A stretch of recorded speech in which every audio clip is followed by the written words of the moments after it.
Shri George Podippara, പെരുന്നയിലെ ഇന്നത്തെ യോഗത്തിന് ശേഷവും മാധ്യമപ്രവർത്തകർ ചോദിച്ചപ്പോൾ LDF സർക്കാരുമായി ബന്ധപ്പെട്ട രാഷ്ട്രീയ നിലപാടിൽ മാറ്റമില്ല എന്ന് തന്നെയാണ് general secretary G Sukumaran Nair ആവർത്തിക്കുന്നത്. ഇപ്പോൾ ഇങ്ങനെയൊരു നിലപാടിലേക്ക് അല്ലെങ്കിൽ ഇങ്ങനെയൊരു തീരുമാനത്തിലേക്ക് കടക്കാൻ എന്താണ് ആ ഒരു ഘടകം എന്നറിയേണ്ടതുണ്ടല്ലോ. എന്താണ് തോന്നുന്നത്?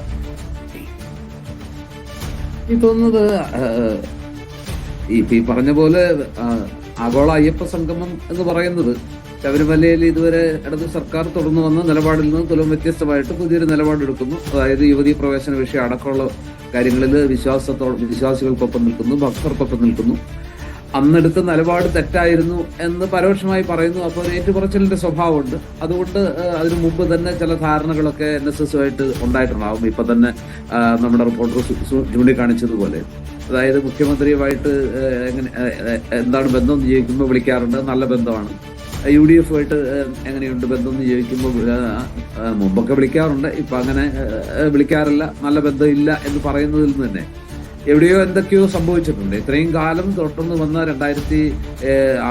ശബരിമല യുവതീ പ്രവേശനം സംബന്ധിച്ച് സുപ്രീം കോടതി വിധി മുതൽ ഇടതുപക്ഷത്തിന്റെ ഏറ്റവും ശക്തനായ എതിരാളി അല്ലെങ്കിൽ പിണറായി വിജയൻ എന്ന് പറയുന്ന മുഖ്യമന്ത്രി ഏറ്റവും ശക്തമായിട്ട് എതിർത്ത് സമുദായ നേതാവ് ആര് എന്ന ചോദ്യത്തിന് ഒറ്റ ഉത്തരേ ഉള്ളൂ, അത് ശ്രീ സുകുമാരൻ നായരാണ്. ഏറ്റവും വലിയ സംഘടന ഏതെന്ന് ചോദ്യത്തിന് ഒറ്റ ഉത്തരേ ഉള്ളൂ, അത് NSS എന്ന് പറയുന്ന സംഘടനയാണ്. അപ്പൊ ഈ സംഘടനയും അതിന്റെ ജനറൽ സെക്രട്ടറിയും ഒറ്റയടിക്ക് ഈ എന്താ പറയുക, ഈ ശത്രുത അല്ലെങ്കിൽ ഈ വിരോധം അവസാനിപ്പിച്ച് പമ്പയിലെ ആഗോള അയ്യപ്പ സംഗമത്തിലേക്ക് NSSന്റെ പ്രതിനിധിയെ വിടുന്നു, അവർ പങ്കെടുക്കുന്നു.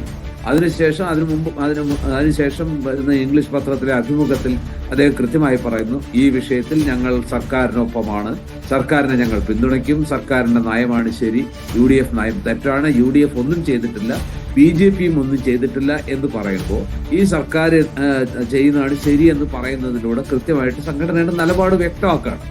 ഇവിടെ ഒരു ചോദ്യം ഉള്ളതെന്ന് വെച്ചാൽ, ഈ ഒരു ചുരുങ്ങിയ കാലം കൊണ്ട് സർക്കാരിന്റെ നിലപാട് മാറി, അതുപോലെ തന്നെ NSSന്റെ നിലപാടും ഓൾ ഓഫ് എ സഡനായിട്ട് മാറും. പക്ഷെ യഥാർത്ഥത്തിൽ ഈ നിലപാട് മാറ്റത്തിന് വേണ്ടി അല്ലെങ്കിൽ ഇങ്ങനൊരു നിലപാട് മാറ്റത്തിലേക്ക് അദ്ദേഹത്തെ നയിച്ച ചേതോവികാരം എന്താണ്? ഏതെങ്കിലും രീതിയിൽ NSS കുറെ കാലമായിട്ട് ആവശ്യപ്പെട്ടുകൊണ്ടിരിക്കുന്ന ഈ യുവതീ പ്രവേശന വിഷയത്തിൽ ഏതെങ്കിലും രീതിയിൽ സുപ്രീം കോടതിയിൽ കൊടുത്ത ദേവസ്വം ബോർഡും സർക്കാരും കൊടുത്ത സത്യവാങ്മൂലത്തിൽ മാറ്റം വരുത്തിയിട്ടുണ്ടോ? ആ സത്യവാങ്മൂലം പിൻവലിച്ച് പുതിയ സത്യവാങ്മൂലം നൽകണം എന്ന NSSന്റെ ആവശ്യം സർക്കാർ ഇതുവരെ അംഗീകരിച്ചെന്നോ അങ്ങനെ ഒരു സത്യവാങ്മൂലം പിൻവലിക്കാൻ കത്ത് കൊടുത്തതായിട്ടോ നമുക്കറിയില്ല. അപ്പോൾ ഒന്നാമത്തെ ആവശ്യത്തിൽ പുറത്തേക്ക് ഇനിയിപ്പോൾ അകത്തെന്തെങ്കിലും ധാരണയുണ്ടോ ഇല്ലയോ എന്നുള്ളത് വേറെ പ്രശ്നം. പക്ഷെ നമുക്കറിയാവുന്ന രീതിയിൽ പബ്ലിക് ഡൊമൈനിൽ അങ്ങനെ ഒരു സംഗതി ചെയ്തതായിട്ട് നമുക്കറിയില്ല.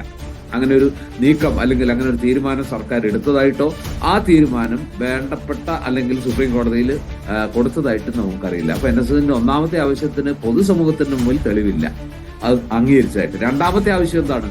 അതായത് അന്ന് നടന്ന നാമജപ ഘോഷയാത്രയുമായിട്ട് ബന്ധപ്പെട്ട് വ്യാപകമായിട്ട് എടുത്ത കേസുകൾ, അതിൽ ഒരുപാട് പേര് അന്നത്തെ പ്രതിപക്ഷ ഉമ്മൻചാണ്ടിയും രമേശ് ചെന്നിത്തല അടക്കം ഉള്ളവർ അന്ന് കേസിലെ പ്രതികളാണ്. NSSന്റെ നൂറുകണക്കിന് വിശ്വാസികൾ അല്ലെങ്കിൽ സംഘടനാ പ്രവർത്തകരന്ന് പലയിടത്തായിട്ട് കേരളത്തിന്റെ പല ഭാഗത്തായിട്ട് ഇത്തരം ഈ നാമജപ ഘോഷയാത്രയിൽ പങ്കെടുത്ത് അറസ്റ്റ് വരികയും കേസിലകപ്പെടുകയും ചെയ്തിട്ടുണ്ട്.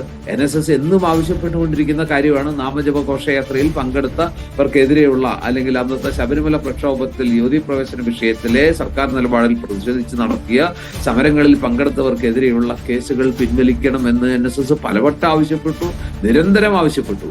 കോൺഗ്രസും ആവശ്യപ്പെട്ടു, അങ്ങനെ എല്ലാവരും ആവശ്യപ്പെട്ടു, BJP ആവശ്യപ്പെട്ടു.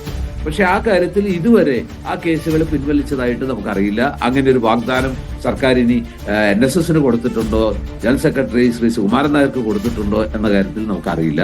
പക്ഷെ പുറത്തേക്ക് അങ്ങനെ ഒരു തീരുമാനം എടുത്തതായിട്ട് പബ്ലിക് ഡൊമൈനിൽ വന്നിട്ടില്ല. അപ്പൊ പ്രധാനപ്പെട്ട രണ്ട് ആവശ്യങ്ങളിലും ഈ സർക്കാരിന്റെ ഭാഗത്തുനിന്ന് പരസ്യമായിട്ടൊരു നിലപാട് മാറ്റം നമ്മൾ കണ്ടിട്ടില്ല, ഏതെങ്കിലും തീരുമാനം ഉണ്ടായതായിട്ട് നമുക്കറിയില്ല. പക്ഷേ ഇംഗ്ലീഷ് പത്രത്തിൽ കൊടുത്ത അഭിമുഖത്തിൽ അദ്ദേഹം പറയുന്നുണ്ട്, അദ്ദേഹത്തിന്റെ വാക്കുകളിൽ നമുക്ക് മനസ്സിലാക്കാൻ കഴിയുന്നത്, ഈ പറഞ്ഞ കോട്ടയത്തെ മന്ത്രി ശ്രീ VN വാസവൻ സംസാരിച്ചു. അദ്ദേഹം മുഖ്യമന്ത്രിയുടെ അറിവോടെയാണ് അദ്ദേഹം തന്നെ വന്ന് കണ്ടത്.